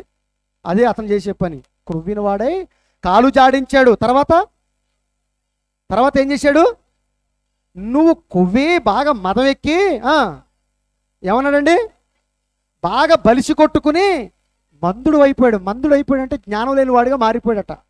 కొవ్వు బాగా ఎక్కిపోయి ఏం చేస్తామని చెప్పండి? అప్పుడప్పుడు గుండె కొవ్వు పడద్ది. అప్పుడు ఏమవుతుంది? గుండె ఆగిపోద్ది, రక్త ప్రసరణ ఆగిపోద్ది. అలాగే మనిషికి కూడా కొవ్వెక్కిపోయి బలిసిపోయి ఏం చేస్తాడో ఏం అర్థం కావట్లా, పొరలు గమ్మేసినాయి. వాళ్ళకి ఇశ్రాయేల్కి అదే పరిస్థితి వచ్చిందంట. అదే చెప్తున్నాడు. తర్వాత ఏమన్నాడు? వాడు తన్ను పుట్టించిన దేవుణ్ణి విడిచిపెట్టాడట. ఎవరు? ఇశ్రాయేలీలు. వారి కోసం అద్భుతమైన కార్యక్రమాలు చేసిన వారెవరో, వాళ్ళని పుట్టించిన వాడెవడో విసర్జించేశారట, ఆయన విడిచిపెట్టేశారట. తర్వాత తన రక్షణ శైలమును తృణీకరించెను. 18వ వచనం. నిన్ను పుట్టించిన ఆశ్రయదుర్గమును విసర్జించితివి, నిన్ను కనిన దేవుణ్ణి మరిచితివి, యెహోవా దాన్ని చూచాడు. దేన్ని చూచాడు? ఆయన చూడ్డా అండి? ఆయన చూడ్డా? 38వ వచనంలో కానివ్వండి, వాళ్ళ కోసం దేవుడు ఎన్ని కార్యక్రమాలు చేసినా, ఎన్ని మేలు చేసినా వారు మాత్రం పాపాన్ని విడిచిపెట్టలేదు. ఇంకను ఇంత జరిగినను అప్పటికే తొక్కుపట్టి నారదీస్తున్నాడు. యవనస్తులందరినీ కూడా మట్టిలో కలిపేస్తున్నాడు. మాంసం వాళ్ళ పళ్ళలోనే ఉందంట. ఇలా ఆగిపోతున్నారట. అయినా బుద్ధి లేదు. ఇంత జరిగినను వారు పాపాన్ని విడిచిపెట్టలేదు. ఎందుకు? పుట్టించిన దేవుణ్ణి పట్టించుకోవట్లేదు కాబట్టి ఇష్టం వచ్చిన పాపమైన కార్యక్రమాలు చేస్తున్నారు. ఇష్టమైన కార్యక్రమాలు చేస్తున్నారు. ప్రియమైన దేవుని పిల్లలారా, ఆలోచించండి. ఈరోజు భక్తులుగా పిలువబడిన అందరూ కూడా ఒక వేషాన్ని వేసుకుని ఈ రోజున భక్తులు అనే మాయ మాటలు చెప్పుకుని ఈ రోజున ఇష్టానుసారమైన పాపిష్టమైన కార్యక్రమాలు చేయటం లేదా? పాపభూయిష్టమైన జీవితాన్ని గడపటం లేదా? విలువైన అవయవాలతో ఎవరి దౌర్భాగ్యమైన కార్యక్రమాలు చేయటం లేదా? చెప్పండి. అందుకేనా మనల్ని దేవుడు పుట్టించింది? అందుకేనా తల్లి గర్భంలో ఇంత బ్రహ్మాండాన్ని చేసింది? అందుకేనా పంచభూతాలు కలిగిన ఈ ప్రకృతిని మన పదాక్రాంతం చేసింది? అందుకేనా ఆయన కృపతో మనల్ని ఇంకా బ్రతికిస్తుంది? చెప్పండి. చెప్పండి ప్రియమైన దేవుని పిల్లలారా, ఇలా మనం ఉంటే మనం ఎలా బాగుపడతాం? చెప్పండి. మనం ఎలా సంస్కరించబడతాం? ఎలా బాగుంటాం? చెప్పండి. ఇలాంటి వేషధారణ భక్తి దేవుడికి అవసరం లేదండి. ఇలా పట్టించుకునే దేవుడికి అవసరం లేదు. ఆయన్ని మనస్ఫూర్తిగా హృదయం నిండా నింపుకుని పట్టించుకునే వాళ్ళు మాత్రమే ఆయనకు కావాలి. ఏమండి, ఈరోజు వేషధారిగా బ్రతుకుతున్నాం. కానీ ఒకనాడు వేశ్య రాహాబు ఉంది. ఎవరు? రాహాబ్ అనే వేశ్య ఉంది. ఏమండి, వేగులు వారు ఎరుకో పట్టణానికి వెళ్ళినప్పుడు అక్కడ ఉన్న సమాచారం తెలుసుకున్నప్పుడు ఆవిడ దగ్గరికి వెళ్తారు. ఎవరు? రాహాబు దగ్గరికి వెళ్తారు. వెళ్ళి వీటి విషయాలు అడుగుతున్నప్పుడు, అమ్మో మీ దేవుడు సామాన్యుడు కాడు, ఆ దేవుని మాట సామాన్యమైన మాట కాదు. మీ దేవుడు ఎంత గొప్పవాడంటే ఎర్ర సముద్రాన్ని పాయలు చేసి నీళ్ళను ఏం చేశాడు? గోడను కట్టాడట. నీళ్లతో ఏం చేశాడు? ఎంత గోడది? చైనావాడు గోడ కట్టుకుని ప్రపంచం ఎంతలో ఎంత పెట్టుకున్నాడు. అది ఎంత గోడ? నీళ్లతో కట్టి సముద్రం పాయలు చేయటం. సముద్రంలోకి ఎంత? ఆలోచించండి ఒకసారి. అంత పెద్ద గోడ నీళ్లతో కట్టే అంటే మాట్లాడండి. అది ఎవరికి సాధ్యం? యెహోవా నీ కార్యములు ఎంత దొడ్డవి, ఎంత గంభీరములు. నీళ్లతో గోడను కట్టాడు. ఏమన్నా నడిపింపజేసిన ఆ మాట విన్నప్పుడు మా గుండెలు అవిసిపోయాయా. మీ దేవుడు చెప్పాడంటే ఖచ్చితంగా జరిగి తీరుతుంది. No doubt. ఈ ఎరుకో పట్టణం మీకు సాష్టాంగ పడటం ఖాయం. ఈ పట్టణం మీదే. అయ్యా, మీ పరిపాలన వచ్చినప్పుడు నన్ను నా కుటుంబాన్ని గుర్తు చేసుకోవడం. నిజంగా ఆ రాహాబు వేసే విశ్వాసం ఏంటి చెప్పండి. అసలు ఒక అన్యురాలు, ఒక వేష అయినప్పటికీ దేవుని మాటను హృదయంలో పెట్టుకుని ఆవిడ విశ్వాసం ఏంటి చెప్పండి. ఒకసారి ఆలోచించండి. మన పరిస్థితి ఏంటి? ఆవిడ్ని పుట్టించిన దేవుణ్ణి పట్టించుకుంది గనక ఆ మాటలు మాట్లాడగలిగిందండి. మనం అలా మాట్లాడగలమా అండి? మనం అలా మాట్లాడగలమా అండి? మాట్లాడమండి. బతుకున్నంత కాలం దేవుణ్ణి పట్టించుకోమని ఇష్టానుసారంగా బ్రతుకుతాం. చావగానే ఫ్లెక్స్ మీద ఏం రాస్తాం?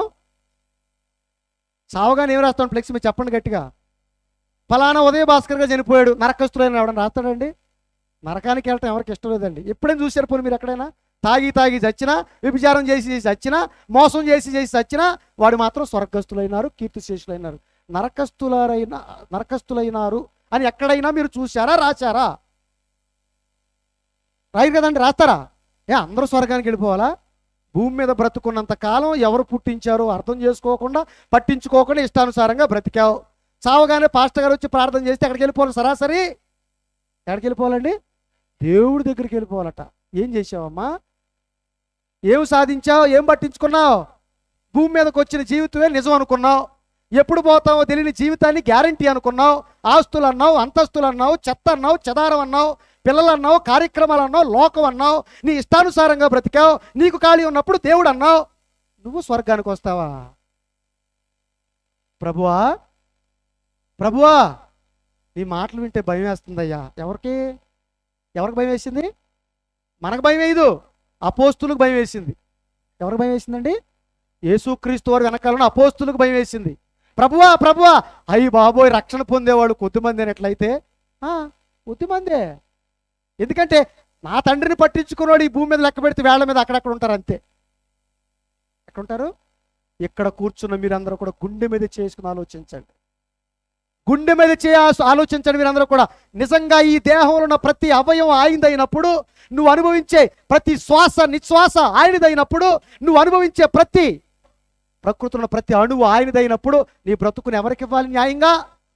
ఎవరికి ఇవ్వాలి న్యాయంగా? అందుకే అంటాడు, కాబట్టి సహోదరులారా పరిశుద్ధమును దేవునికి అనుకూలమైన సజీవ యాగంగా మీ బ్రతుకుల్ని మర్యాదగా దేవుడికి ఇచ్చేయండి. అది ఆయన మాట. ఎవరికి ఇచ్చేయాలి? మర్యాదగా దేవుడికి ఇచ్చేసేయండి, లేకపోతే పోతారు. లేకపోతే ఏమైపోతాం? ఇట్టి సేవ మీకు యుక్తమైంది మేము బతిమాలకుండా అని చెప్పాడు ఎవరు? పౌలు గారు. అందుకే కదండి చచ్చి నా బ్రతుకులో ఎవరు గణపరచబడాలి? దేవుడు తప్ప నా బ్రతుకులో ఎవరు ఉండటానికి వీల్లేదు. ఎస్, అది దేవుడి కోసం బ్రతకటం అంటే, అది పట్టించుకోవటం అంటే. అసలు వాళ్ళ జీవితాలతో మన జీవితాలకి ఏం పోలిక చెప్పండి? బ్రతుకులంటే వాళ్ళవి. అహోరాత్రులు దేవుడి కోసం కష్టపడి తండ్రి తండ్రి తండ్రి తండ్రి అని తండ్రి కోసమే బ్రతికారు, తండ్రి కోసమే తుది శ్వాసను విడిచారు, వారి జీవితాన్ని దేవుడి కోసం పణంగా పెట్టారు. మనమేంటండి ఏమి చేయకుండా స్వర్గం ఇచ్చేయాలా?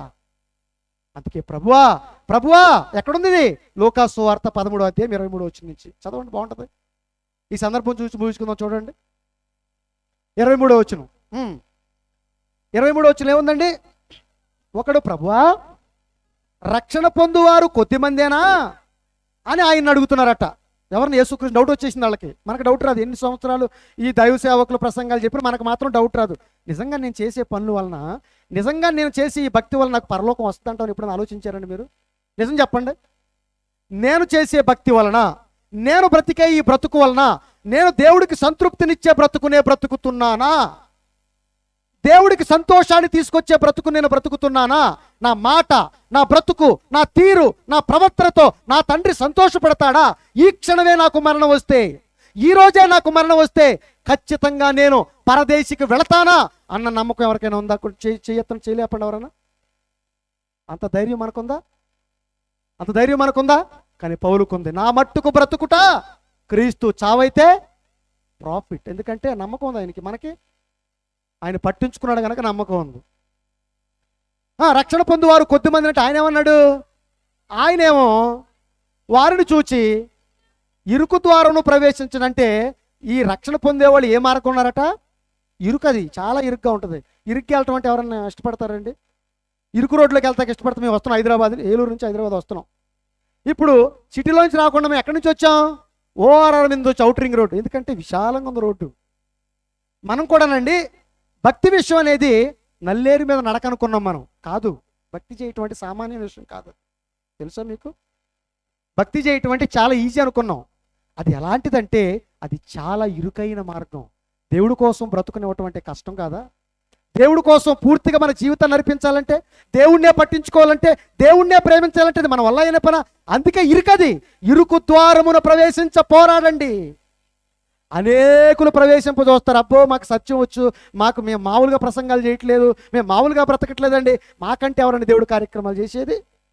మాట్లాడతాం మనం. గుర్తుపెట్టుకోండి, ఇంకా నేను చేసింది ఏమీ లేదు, ఇంకా చేయాల్సింది చాలా అనుకుంటే బాగుపడతావు. అబ్బో ఇప్పటికే చాలా చేశానంటే అయిపోయింది, నీకు నీ బతుకు అయిపోయింది అక్కడతో. అలా అనుకోవాలి మనం ఎప్పుడు కూడా. ఇంకా చేయాల్సింది చాలా ఉంది కాబట్టి భూమి మీద ఉన్నావు, అయిపోతే నువ్వు కూడా అయిపోతావు, సమాధి అయిపోతావు. అర్థమవుతుందండి? ఏమండి ఇలాగే స్ట్రైట్గా మాడతా, ఏం బాధ పెట్టుకోకండి. మమ్మల్ని ప్రేమించాను కనుక ఈ మాటలు చెబుతున్నా. తర్వాత ఏమన్నాడు చూడండి, అక్కడ ఏమన్నాడు? ప్రవేశింప చూతురు కానీ అంటే చెప్పేశాడు. ఏమన్నాడు? మీ వల్ల కాదురా అబ్బాయి అని చెప్పాడు. తర్వాత ఏమన్నాడు? ఇప్పుడు చెబుతున్నాడు ఒక ఉదాహరణ. ఎందుకంటే యేసుక్రీస్తు వారు చెప్పే బోధన స్టైల్ ఏంటంటే ఎప్పుడు అర్థమయ్యే విధంగా ఒక కళ్ళ ముందు కనబడుతున్న ఒక ప్రత్యక్ష ఉదాహరణ తీసుకొచ్చి ఒక వాస్తవాన్ని చూపిస్తాడు. భూ సంబంధమైన విషయాన్ని చూపించి పరసంబంధమైన జ్ఞానం నేర్పించట్లు యేసుక్రీస్తు వారు దిట్ట. అది మాత్రం బాగా బలంగా పెట్టుకోండి. ఇప్పుడు ఏం చెప్తున్నాడు? ఒక ఉదాహరణ. ఇంటి యజమానుడు వచ్చాడట, లేచి చూశాడు, ఇది బ్రతుకుతాడా వస్తాడని చూశాడు, కానీ రాట్లా. ఏం చేశాడు? ఇప్పుడు తప్పమని తలిపేశాడు. ఇది మీరు అలా అర్థం చేసుకోవాలంటే మిమ్మల్ని దేవుడు పుట్టించాడు, చూస్తున్నాడు. కరోనా వచ్చింది, వెళ్ళిపోయింది, ఇంకా బతుకున్నారు. ఇంకో ప్రమాదం వచ్చింది, ఇంకా బ్రతుకున్నారు. ఇంకోటి వచ్చింది, ఇంకా బ్రతుకున్నారు. చూశాడు, ఇంకా నా కోసం బ్రతుకుతారని చూశాడు. ఇప్పుడు తలుపులు మూసాడు. తలుపులు మూయటం అంటే కళ్ళు మూయటం అనుకోండి, అయిపోయింది. ఇప్పుడు తలుపులు మూసిన తర్వాత ఏమైంది? మీరు వెలుపల నిలిచి తలుపు తట్టి, ప్రభువా అయిపోయింది అయ్యాక, భూమి మీద జీవితం అయిపోయింది, ఇప్పుడు ఎక్కడ రావాలి? ఇప్పుడు వెళ్ళాలి. ఇప్పుడు అక్కడ ఎలగబెట్టాం, భూమి మీద ఇప్పుడు దాకా ఎలగబెట్టాం. ఏం వెలగబెట్టాం? మనకు తెలిసి ఏం వెలగబెట్టాం. ఇప్పుడు ఎక్కడ వెలగబెట్టాలి? అక్కడ కూడా వెలగబెట్టాలి. ఇప్పుడు డోరు కొట్టి తలుపుది తలుపుది తలుపుది అంటే ఇప్పుడు ఆయన ఏమంటున్నాడు? అయ్యా మాకు తలుపుది మహాప్రభు చెప్పుట ఆరంభించాడట. ఏమంటే బయట అంటే చెప్పలేదు అనుకోవచ్చు, అలా చెప్పేది ఆవిడ మనమే. కింద చెప్తాడు చూడండి, నీ నామమున మేము ఎన్ని ప్రసంగాలు చేసామో తెలుసు. అప్పుడు నేనే ఉన్నా, ఉదయభాస్కర్ అయ్యా నేను తెలీదా నీకు? ఫలానా ఎన్నో తారీఖు, అది సెప్టెంబరు 2వ తారీఖున మియాపూర్ కాలేజీకి వెళ్ళాను. మామూలుగా చెప్పలేదు, గొంతు అరిచి చెప్పాను అయ్యా ప్రసంగం. నీకు వినపడలేదా? వాళ్ళందరూ చక్కన్నారు, నీకు వినపడలేదా అని అంటాను నేను. ఎవరి గురించి? మన గురించే, చెప్పేవాళ్ళ గురించి, బ్రతికే వాళ్ళ గురించే. అరే నీ నామం నేను ప్రసంగం వీధుల్లోకి వెళ్ళాను, ప్రసంగాలు చేశాను, అన్ని మీటింగ్లకు వెళ్ళిపోయాను, ఇన్ని కార్యక్రమాలు చేశాను, ప్రవచించాను, దెయ్యాలను వెళ్ళగొట్టాను. షటప్. ఏమన్నాడు ఆయన? ఏమన్నాడు? షటప్. మీరు అక్రమం చేసేవాళ్ళు. ఎవరండి వీళ్ళు? అక్రమం చేసేవాళ్ళు. అయితే ఏమన్నాడు తర్వాత? మీరెక్కడ వారో నాకు తెలియదు. మీరు ఎప్పుడైనా భూమి మీద నన్ను పట్టించుకుంటే మీరు నాకు తెలిసేది, అంతే కదండి. ఇప్పుడు మియాపూర్లో ఎంతమంది ఉన్నారండి? ఇప్పుడు నాతో కొంతమందికి పరిచయం ఏర్పడింది అనుకోండి. రేపు పొద్దున మీరు ఏలూరు పట్టణంలో నాకు కనిపించారనుకోండి, హాయ్ ఏమండి బాగున్నారండి, మియాపూర్ కాలేజే కదండి, రండి ఇంటికి రండి భోజనం పెడతా అన్నాను. మీరు ఎవరు నాకు తెలియదు, ఇక్కడ అదే మా ఆడుకోలు ఇంటికి వెళ్ళిపోయాను. ఏదో ఎప్పుడో ఒకసారి అవకాశం వచ్చినప్పుడు హాయ్ హాయ్ అనుకున్నాం, బాయ్ బాయ్ అనుకున్నాం. సరే మీరే నన్ను గుర్తుపట్టి ఏమండి ఉదయభాస్కర్ నేను మియాపూర్ అండి అప్పుడు వచ్చానండి. నేను ఎప్పుడు నా మనసులో ఏముంటుంది, ఏమో నిజంగానే మియాపూర్ అంటావా? కొద్దిగా డౌట్. ఇప్పుడు దేవుడు కూడానండి, ఏనాడు నువ్వు కనిపించావురా నాకు, ఏనాడు నువ్వు పట్టించుకున్నావు, నువ్వు ప్రసంగం చేశానంటున్నావు కానీ నీ బ్రతుకు బాలే, నువ్వు నన్ను పట్టించుకోవాలా. నువ్వు చర్చకొచ్చానంటున్నావు కానీ నీ బ్రతుకు బాలేదు, నువ్వు నన్ను పట్టించుకోలేదు. అంతే కదండి. చర్చకొస్తే బ్రతుకు మార్చుకోవాలి, అంతేగా. వాక్యం చదివినప్పుడు బ్రతుకు మార్చుకోవాలి, పాటలు పాడినప్పుడు బ్రతుకు మార్చుకోవాలి, మన జీవితాన్ని మార్చుకోవాలి, మన జీవితాన్ని చరితార్థం చేసుకోవాలి, మన జీవితాన్ని సార్థకత చేసుకోవాలి. కానీ అలా చేసుకున్నావా? చేసుకోవాలా? దేవుడు చెప్పిన మాటను పట్టించుకోవాలా? ఎంతవరకు నీ పైచ్చు నీదే. దేవుడు ఆలోచనలేవి, దేవుడి చిత్తమేది? ప్రభువా ప్రభువా నన్ను పిలిచే ప్రతివాడు పరలోక రాజ్యంలో ప్రవేశించడు గాని పరలోకమందు నా తండ్రి చిత్త ప్రకారం ఎవడైతే చేస్తాడో వాడికే పరలోకం అన్నప్పుడు నిజంగా తండ్రి చిత్తాన్ని మనం నెరవేరుస్తున్నామా? తండ్రి వలన వచ్చిన మనం, తండ్రి వలన బ్రతుకుతున్న మనం, దేవుని కొరకు మనం బ్రతుకుతున్నామా? దేవుని చిత్తాన్ని నెరవేరుస్తున్నావా? దేవుని కార్యక్రమాలు చేస్తున్నావా? దేవుణ్ణి పట్టించుకుంటున్నావా? చెప్పండి. అందుకని అంటాడు ఏమని? అక్రమము చేయువారులారా మీరెవరో నాకు తెలియదు. ఐసే గెట్ అవుట్, ఐసే గెట్ అవుట్. నాకు తెలియదు, మీరు నన్ను పట్టించుకోలేదు అని యేసుప్రభు చెప్పండి. అది కూడా నాకు దాహం వేసింది, దాహం ఇచ్చారా అన్నాడు కదండి. ఎక్కడన్నాడు? ఎక్కడన్నాడండి? ఇంటికి వెళ్తే చదువుకోండి, తీయక్కల్లా 25వ అధ్యాయం మత్తయి సువార్త 41 నుంచి ఉండి చూడండి. నాకు దాహం వేసింది, మీరు నాకు దాహం ఇవ్వలేదు, నాకు బట్టలు లేవు, మీరు నాకు బట్టలు ఇవ్వలేదు, నాకు చెరసాల్లో ఉన్నాను, నన్ను పలకరించరాలేదు. ఎవరు వీళ్ళు? అదేంటి ప్రభువా, అదేంటి ప్రభు, నువ్వు కనపడితే మామూలుగా ఉండదు. ఎలా ఉండదో తెలుసా? నువ్వు కనపడితే 5 స్టార్ హోటల్ పెడతా నీకు, నువ్వు అడిగితే ఏదైనా ఇస్తా, ఏదైనా చేస్తా. నువ్వు నాకెప్పుడు కనిపించావు, నన్నెప్పుడు అడిగావు అని అంటావేమో నువ్వు. ఒరే పిచ్చోడా, దేవుడి పేరు చెప్పి దేవుడి కోసం ఏదైనా చేసేస్తానని చెప్పావు కానీ అల్పులైన ఈ నా సహోదరులకు ఎప్పుడైనా చేసావా? అదే నన్ను ప్రేమించడం అంటే ఏంటి? నన్ను పట్టించుకోవటం అంటే ఏంటి? సాటి మనిషిని పట్టించుకోవటం. అది ప్రభు చెప్పిన బోధ, అది ప్రభు చెప్పిన బోధ. కళ్ళ ముందు కనబడుతున్న నీ సహోదరుని నువ్వు ప్రేమించలేనప్పుడు కంటికి కనబడి నన్ను ప్రేమిస్తానంటే అది నిజమని నేను నమ్మాలా? మీ బ్రతుకేంటో నాకు తెలియదా? చేశారా ఎప్పుడైనా? సాటి మనిషిని పట్టించుకున్నారా? ప్రేమ అంటే ఏంటో తెలుసా? ఎందుకు చేస్తున్నామండి? ఏమంటే చర్చికి ఎందుకు రావాలి? వాక్యం ఎందుకు నేర్చుకోవాలి? వాక్యం ఎందుకు చెప్పాలి? ఒక ఆత్మను రక్షించడానికే కదండి ఈ ప్రాకులాట, ఈ ప్రయాసం అంతా. ఒక మనిషిని దేవుడి దగ్గరికి తీసుకురావడం కోసమే కదండి. ఒక మనిషి కష్టం వస్తే స్పందించిన హృదయం ఎందుకండి? ఆలోచించండి ఒకసారి. అది దేవుణ్ణి పట్టించుకోవటం అంటే, సాటి మనిషిని పట్టించుకోవటం. అట్లాంటి ప్రేమ, అట్లాంటి సంతోషం, అట్లాంటి సమాధానం, అట్లాంటి దీర్ఘశాంతం, అట్లాంటి దయాళుత్వం, అట్లాంటి మంచితనం, అట్లాంటి ఆశా నిగ్రహం ఎక్కడుంది చెప్పండి? ఇట్లాంటి ఫలాలు ఎక్కడున్నాయి? వాటికి చిరునామా ఏది? ప్రశ్నార్థకంగా మారిపోయిన ప్రియమైన దేవుని పిల్లలారా, వద్దు, మీలాంటి వాళ్ళకి పరలోకం కాదు అన్నాడు. మీలాంటి వాళ్ళ పరలోకం రాదు. దేవుణ్ణి పట్టించుకున్న వాడికి ఖచ్చితంగా పరలోకం వస్తుంది. పట్టించుకోకుండా తిరిగిన ప్రతి ఒక్కడికి ఏమొస్తుంది? పాతాళంలో ఏమొస్తుంది చెప్పండి? పాతాళంలో యాతన పడే స్థలం. పాతాళానికి వెళ్ళిపోతారా? పరలోకానికి వెళ్తారా? పరలోకం వెళ్ళాలంటే ఏం చేయాలి? పరలోకం వెళ్ళాలంటే ఏం చేయాలండి? ప్రభువుని పట్టించుకోవాలి. మరి ప్రభువుని పట్టించుకోవటం అంటే ఏంటి? మళ్ళీ ఇక్కడ మెలిగిపెట్టాడు. మళ్ళీ ఆయనకు నువ్వేం చేయగలం, నేనేం చేయగలం చెప్పండి? దేవుడికి మనం ఏం చేయగలం? ఆయన కోరుకునేది ఏంటంటే, ఒరే మిమ్మల్ని మీరు ప్రేమించుకోండి, మిమ్మల్ని మీరు రక్షించుకోండి, మిమ్మల్ని మీరు భక్షించుకోకండి, మిమ్మల్ని మీరు కరుచుకోకండి, ప్రేమించండి, ప్రేమించండి, సహించండి, సహించండి, ఒక మనిషిని రక్షించడానికి ప్రయత్నం చేయండి, నా భావజాలంతో బ్రతకండి, మంచిగా బ్రతకండి, చక్కగా బ్రతకండి. అది నాకు కావాల్సింది. మీరు ఎందుకు వస్తారు పరలోకం? ఇదిగో చూడు, అబ్రహాం ఉన్నాడు చూడు, ఇదిగో కిందదే అంటాడు, యాకోబు ఉన్నాడు చూడు, ఇదిగో ఇస్సాకు ఉన్నాడు చూడు, వాళ్ళని రాణిస్తాను కానీ మిమ్మల్ని మీరు మామూలు వాళ్ళు కాదు. మీరు నన్ను కూడా కలుపుకోండి, బాధపడకండి. మనం మామూలు వాళ్ళం కాదు. మనం పరలోకం వెళ్తే అక్కడ కూడా సర్వనాశనం చేసేస్తాం మనం. అందుకే ఎవరిని ఎక్కడ పెట్టాలో అక్కడ పెడతాడు. అందుకే భూమి మీద కొంత జీవితకాలం మనకి ఇచ్చాడు. అసలు వీడేంటి, వీడు మనల్ని పట్టించుకుంటాడా, వీడి హృదయం ఏంటి, వీడి మనసు ఏంటి, మనమైతే కనిపెట్టలేం. మనం ఎవడ మాయ మాటలు చెప్తే ఆడి మాటలు వింటాం, మంచి మాటలు చెప్పిన మాటలు విన్నాం కదా, వింటామా? మరి ఆయనకి అన్నీ తెలిసిపోతాయి. మన మాయలోళ్ళమో తంత్రగాళమో మంత్రగాళమో అని ఆయనకి తెలుసు. కాబట్టి మీరందరూ కూడా గుర్తుపెట్టుకోండి. చివరికి ఒక మాట చెబుతున్నాను.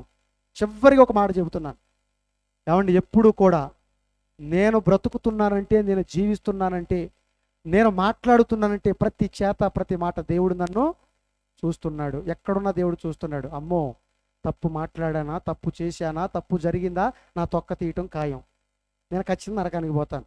కానీ నేను ప్రభువును పట్టించుకుని దేవుడు చెప్పినట్టుగా బ్రతికానా, దేవుడు చెప్తానని నెరవేర్చానా, ఆయన పట్టించుకుని ఖచ్చితంగా నేను ఎక్కడికి వెళ్తాను? ఇప్పుడు పరలోకం వెళ్తాను. అలా మీరందరూ కూడా ఆ తండ్రిని పట్టించుకొని, ప్రపంచం అంతా కూడా దేవుడిని పట్టించుకోవట్లేదు, ఎలాగో ప్రపంచం అంతా కూడా దేవుడిని పట్టించుకోవడం ఇచ్చలవిడైపోయారు. కానీ కనీసం కొద్ది మందిగా ఉన్న మనం ఎలాగో వస్తున్నాం, వింటున్నాం, దేవుడు పుట్టించాడన్న సంగతి ఎరిగాం, దేవుడే చేశాడని మనం అందరం రూఢిపరుచుకున్నాం. కాబట్టి ఆ దేవుడు చెప్పినట్టుగా మనందరం కూడా బ్రతకాలి, బ్రతికి తీరాలి, బ్రతుకుందని బోధించాలి. మనందరం కూడా ఎక్కడికి వెళ్ళిపోవాలి? ఇప్పుడు ఆ తండ్రి దగ్గరికి వెళ్ళిపోవాలండి. చాలా బాగుంటుంది ఆయన దగ్గరికి వెళ్ళాలంటే. ఆయన దగ్గరికి మీరు వెళ్ళాలనుకుంటే, తండ్రిని మీరు చూడాలనుకుంటే, తండ్రి చెప్పినట్టుగా బ్రతకండి. అందరికీ వందనాలు.